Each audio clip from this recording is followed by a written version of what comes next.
Hindi mo ba nagustuhan yung in-order mo? Okay naman to.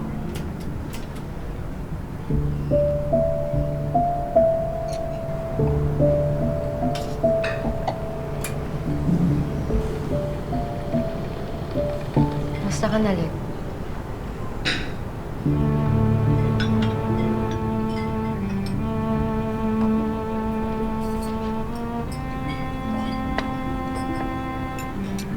Okay naman. Ito, busy sa trabaho para kay nanay. Alam mo yung kumpanyang tinayo ko, di ba? Yung Mutyang Maria Wellness. Gagamitin ko yung resources namin para makahanap ng magandang gamot para kay Aling Belen. Nagawa mo ba talaga to para kay nanay? Para umalis na ako sa trabaho ko sa mga tera? Importante ba ang dahilan kung bakit ko ito ginagawa? Oo. Kasi sinabi ko naman sa'yo noon pa, di ba? Na hindi ako pabor sa mga plano mo na yan. Kailan ka pa naging ganyan, Alex? Di ba dati atat na atat ka na gumanti sa kanila?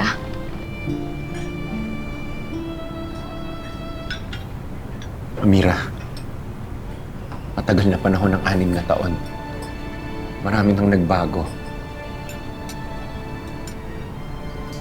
Sige, sabihin natin, hindi nga ako masaya sa trabaho ko ngayon, pero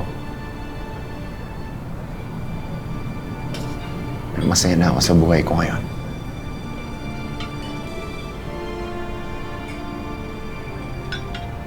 Nabanggit ba sa'yo ni Rose na tuloy-tuloy pa rin siya sa pag-iimbestiga sa mga tera?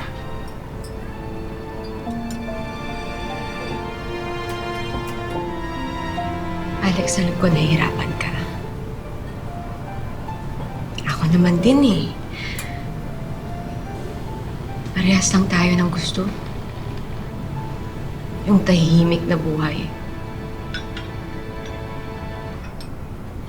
Pero paano natin makukuha yun kung hindi natin nabibigyan ng hustisya yung mga mahal natin sa buhay? Pag nakuha natin yun,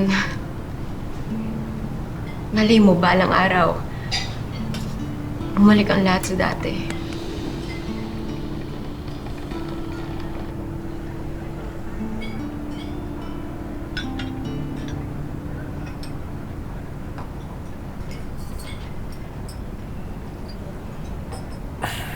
Salamat sa dinner.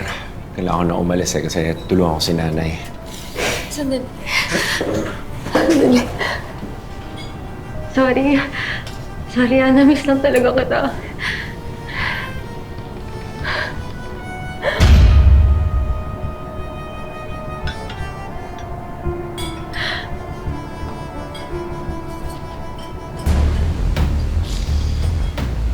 Sige na.